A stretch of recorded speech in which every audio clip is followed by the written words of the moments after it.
જિલ્લા થઈ ગયા પાણી પાણી અને ડાંગમાં સૌથી પ્રચંડ કહેર જોવા મળ્યો। ડાંગમાં છેલ્લા 24 કલાકમાં 13 ઇંચ કરતાં વધુ વરસાદ વરસી ગયો, જેના કારણે વધી ગઈ છે લોકોની મુશ્કેલી। અનેક રસ્તાઓ બંધ કરવામાં આવ્યા। નવસારી વલસાડમાં પણ આકાશી તરખાટ છે અને તેના કારણે આખાએ શહેરમાં જિલ્લામાં જળ તાંડવની સ્થિતિ ઊભી થઈ।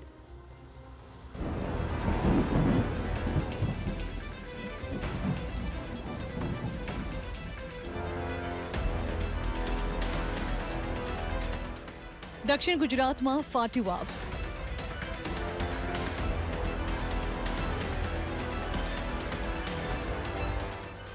નવસારી ખૂબ જ આક્રમક અંદાજ।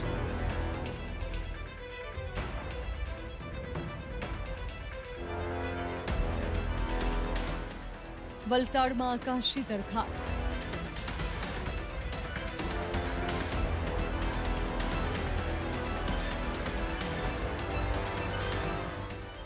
ડાંગમાં કુદરતનો ચમત્કાર।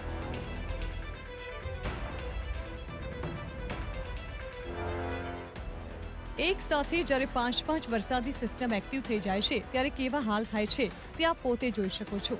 થોડા જ કલાકોમાં અનેક દિવસોનો વરસાદ વરસી ગયો। દક્ષિણ ગુજરાતમાં ધોધમાર વરસાદ આવ્યો છે। મેઘરાજાએ બેફામ થઈને રીતસરનું આક્રમણ જ કર્યું હોય તેવું લાગી રહ્યું છે। દક્ષિણ ગુજરાતના 3 જિલ્લાઓને જળબંબાકાર કરી નાખ્યા અને અન્ય જિલ્લાઓને પણ બરાબર ઘમરોળ્યા છે। ત્યારે સૌથી પહેલા જુઓ નવસારીમાં મેઘરાજાએ કેવી બોલાવી છે સટાસટી।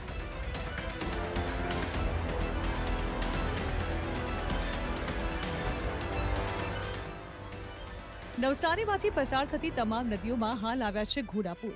ઉપરવાસમાં વરસાદથી કાવેરી નદીની સપાટીમાં વધારો થયો છે। ચીખલી તાલુકામાં છેલ્લા 3 કલાકમાં 8 ઇંચ વરસાદ વરસી જતા પાણી થઈ ગયા છે।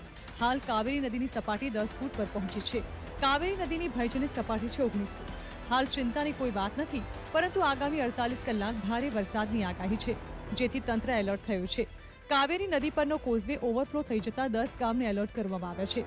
કાવેરી નદીના પટમાં અવરજવર કરવા પર પ્રતિબંધ મુકાયો છે।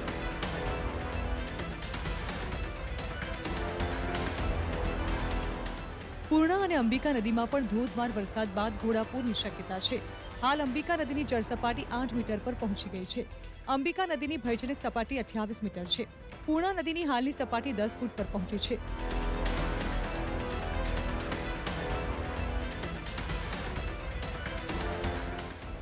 જિલ્લાની નદીઓ હાલ ડરામણી લાગી રહી છે, જે બાદ હવે આ દ્રશ્યો જુઓ। નવસારીના બિલીમોરા શહેરમાં પણ ધોધમાર વરસાદ વરસ્યો છે। બિલીમોરા તેમજ આજુબાજુના ગામોમાં ભારે વરસાદથી લોકોની મુશ્કેલી વધી ગઈ છે। જુઓ કેવી રીતે ભરાયા છે પાણી। ચોતરફ માત્ર પાણી જ પાણી જોવા મળી રહ્યું છે। દેવસર વિસ્તારના વેંકટેશ્વર નગરમાં ઘરમાં પાણી ભરાયા છે। બિલીમોરા શહેરમાં આવેલી બંકેશ્વર સોસાયટીમાં પણ પાણી ભરાયા છે। 200 થી વધુ ઘરમાં કમર સુધી પાણી ભરાઈ ગયા, જેથી વધી ગઈ છે પરેશાની। નવસારી શહેર અને જિલ્લામાં ધોધમાર વરસાદ વરસી રહ્યો છે, જેની સીધી અસર ગામડાઓની સાથે હવે શહેરની સોસાયટીઓમાં દેખાઈ રહ્યો છે। દ્રશ્યો દેખાઈ રહ્યા છે બિલીમોરા શહેરની વેંકટેશ્વર સોસાયટીના દ્રશ્યો છે। આ સોસાયટીમાં કેડસમાં પાણી ભરાઈ ગયા હતા। હવે વરસાદ થોડોક ધીમો પડતા વરસાદ ઓસરવાની શરૂઆત થઈ છે। આ જે વિસ્તાર છે, આ વિસ્તારની જે સોસાયટી છે, સોસાયટીના તમામ ઘરોમાં પાણી ભરાઈ ચૂક્યા છે। આજે દ્રશ્યો દેખાઈ રહ્યા છે, હવે પાણી ધીમે ધીમે ઓસરી રહ્યા છે અને લોકોમાં હવે થોડુંક જે રાહતના શ્વાસ લીધા છે। છેલ્લા કેટલાક સમયથી, એટલે કે સવારથી જ વરસી રહેલા વરસાદને પગલે સમગ્ર વાતાવરણ છે એ વરસાદમય બની ગયું હતું। નવસારીમાં સતત વરસાદને પગલે 34 માર્ગ વાહન વ્યવહાર માટે બંધ કરવામાં આવ્યા છે। નવસારીમાં 8, જલાલપુરમાં 3 રસ્તા વાહન વ્યવહાર માટે બંધ થયા છે। ગણદેવીના 7 માર્ગ પર પણ વાહન વ્યવહાર સદંતર બંધ થઈ ગયા છે। ચીખલી વાંસદા 9 રસ્તામાં પાણીમાં ગરકાવ થતા બંધ કરાયા છે। કોઝવે પર ઓવરટોપિંગને કારણે માર્ગ બંધ કરવાની ફરજ પડી છે। હવે જુઓ ધોધમાર વરસાદ બાદ નવસારીના હાઈવે પર કેવા હાલ થયા છે। નવસારી જિલ્લાના ચીખલી તાલુકામાં 2 કલાકમાં 8 ઇંચ વરસાદથી જળબંબાકાર જોવા મળી રહ્યો છે। નેશનલ હાઈવે નંબર 48 પર પાણી ફરી વળ્યા છે। ચીખલી નજીક થાલા ગામે નેશનલ હાઈવે પર પાણી ભરાયા છે। સર્વિસ રોડ પર પણ પાણી ભરાતા વાહન ચાલકોને હાલાકી પડી રહી છે। હાઈવે પર પાણીનો યોગ્ય નિકાલ ન થતા પાણીનો ભરાવો થયો છે।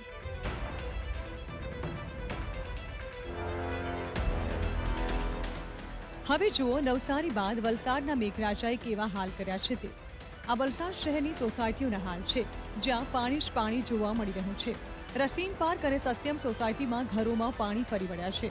ઘરોમાં પાણી ઘૂસી જતા ઘરવખરીને મોટા પાયે નુકસાન થયું છે. રસીમ પાર્ક સોસાયટી અને સત્યમ સોસાયટીની પાછળ આવેલા ઘરો પણ પાણીમાં ગરકાવ થયા. ઘરમાં વરસાદી પાણી ઘૂસતા ઘરવખરી પાણીમાં પલળી. લોકોએ પલંગ પર ઘરનો સામાન મૂકીને પાણીથી બચવાનો પ્રયાસ કર્યો. નીચાણવાળા વિસ્તારમાં પાણીના નિકાલની સમસ્યાના કારણે સમગ્ર વિસ્તાર જળમગ્ન.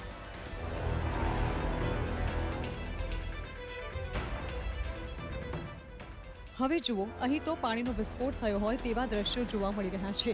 ભારે વરસાદ બાદ હાલાકી શું હોય છે તેના બોલતા દ્રશ્યો છે. શહેરના નનકવાડા વિસ્તારમાં ફરી વળ્યા છે પાણી. જુઓ, સોસાયટીના પહેલા માળ સુધી પાણી પહોંચી ગયા છે, જેના કારણે લોકો દહેશતમાં છે. શાંતિવન સોસાયટી, દેવ એવન્યુ સોસાયટીમાં પાણી ભરાયા છે. ગ્રામ્ય વિસ્તારની સોસાયટીઓમાં ગળાડૂબ પાણી ભરાતા લોકોને હાલાકી થઈ ગઈ છે. વલસાડમાં મેઘરાજાએ ધડબડાટી બોલાવી છે. 2 કલાકમાં 6 ઇંચ વરસાદ બાદ જળબંબાકારની સ્થિતિ જોવા મળી રહી છે. ભાગડાવાડા ગામની સોસાયટીઓમાં પાણી ફરી વળ્યા છે. ગ્રીન પાર્ક, વિનાયકનગર સોસાયટી સહિતના વિસ્તારોમાં પાણી ઘૂસ્યા છે. ભારે વરસાદ બાદ વલસાડના ભાગડાવાડા જિલ્લામાં સ્થિતિ કફોડી બની. અહીંની મોટાભાગની સોસાયટીઓમાં પૂરના પાણી ફરી વળ્યા છે. કેટલાક વિસ્તારોમાં ઘૂંટણસમા તો કેટલાક વિસ્તારોમાં કેડસમા પાણી ભરાયા છે. તો ચિંતાજનક વાત એ છે કે એકાએક પાણી ઘરોની અંદર ઘૂસી આવતા ફર્નિચર સહિતની ઘરવખરીને મોટા પાયે નુકસાન પહોંચ્યું છે અને સ્થાનિકોની હાલાકી વધી છે. વલસાડમાં અતિભારે વરસાદથી આબ ફાટ્યા જેવી સ્થિતિ સર્જાઈ છે. આ દ્રશ્યોથી આ વાત સ્પષ્ટ થઈ ગઈ છે. વલસાડમાં 2 કલાકમાં 6 ઇંચથી વધુ વરસાદથી જળબંબાકાર છે. છેલ્લા 24 કલાકમાં કુલ 10 ઇંચ કરતાં વધુ વરસાદથી હાલત કફોડી થઈ છે. ધોધમાર વરસાદને પગલે આખું વલસાડ શહેર પાણીમાં ગરકાવ થયું હોય તેવી સ્થિતિ સર્જાઈ છે. દુકાનો અને ઘરોમાં પણ પાણી ફરી વળતા લોકોને ભારે નુકસાની વેઠવાનો વારો આવ્યો છે. શહેરના Kosamba road, Halar road, Tithal road, MG road, Bhagdawada સહિત તમામ વિસ્તારોમાં પાણીની સ્થિતિ છે. આકાશી આફતની તસવીરો જોયા બાદ હવે જુઓ કુદરતનો સુંદર નજારો. ડાંગમાં ધોધમાર વરસાદ બાદ ગીરાધોધ સોળે કળાએ ખીલ્યું. ભારે વરસાદને પગલે ધોધમાં નવા નીરની આવક થઈ રહી છે. ધોધના તોફાની પ્રવાહના સુંદર દ્રશ્યો કેમેરામાં કેદ થયા છે. ડાંગ જિલ્લામાં ચોમાસાએ જમાવટ કરતા કુદરતી સૌંદર્ય ખીલી ઉઠ્યું. આહવા વઘઈ રોડ પરની શિવઘાટ ધોધ જીવંત થતા ડાંગમાં પ્રકૃતિનો ભવ્ય નજારો જોવા મળ્યો. ધોધમાંથી ખડખડ વહેતા જળે નયનરમ્ય દ્રશ્યો સર્જા. તો બીજી તરફ આહવા સાપુતારા માર્ગ ઉપર આવેલો શંકર ધોધ પણ સક્રિય થતા આહલાદક નજારો જોવા મળ્યો. ચોતરફ હરિયાળી, વૃક્ષો અને પહાડી વચ્ચેથી વળતો પાણીનો ધોધ અદ્ભુત નજારો સર્જે છે. ડાંગ જિલ્લામાં સવારથી અત્યાર સુધી પડેલા વરસાદ પર નજર કરીએ તો વઘઈમાં 10 ઇંચ વરસાદ ખાબક્યો, જ્યારે કે આહવામાં 6 ઇંચ વરસાદ પડ્યો અને સુબીરમાં 4 ઇંચ વરસાદ વરસ્યો તો સાપુતારા 6 ઇંચ વરસાદ નોંધાયો. ભારે વરસાદના કારણે ડાંગ જિલ્લામાં અનેક સ્થળે રસ્તાઓ પર પાણી ભરાયા છે. પાણી ભરાતા વઘઈ સાપુતારા માર્ગ પર વાહન વ્યવહાર પ્રભાવિત થયો. નાસિક અને સાપુતારા જતા પ્રવાસીઓ અટવાયા. પાણી ભરાતા ડાંગના કલેક્ટરે પ્રવાસીઓને વૈકલ્પિક માર્ગનો ઉપયોગ કરવા સૂચના આપી અને વરસાદમાં સાવચેતી રાખવા અપીલ કરી છે. ભારે વરસાદને કારણે તમામ પ્રજાજનોને સાવચેત રહેવા માટે વિનંતી કરવામાં આવે છે. ઓવરટોપિંગને કારણે અવરોધાયેલા માર્ગોને બદલે વાહન ચાલકો, રાહદારીઓ અને ખેડૂતોને વિનંતી કરવામાં આવે છે કે આ માટે વૈકલ્પિક માર્ગોનો ઉપયોગ કરવામાં આવે. તેમજ કોઈ અનિચ્છનીય બનાવ બને તો ત્વરિત તેની જિલ્લા કંટ્રોલ રૂમ 02631 પર સંપર્ક કરવા સર્વેને વિનંતી છે. આમ દક્ષિણ ગુજરાતને મેઘરાજાએ બાનમાં લઈ લીધું છે. હજુ પણ આગામી 48 કલાક આવી સટાસટી જોવા મળશે. Bureau report, TV9.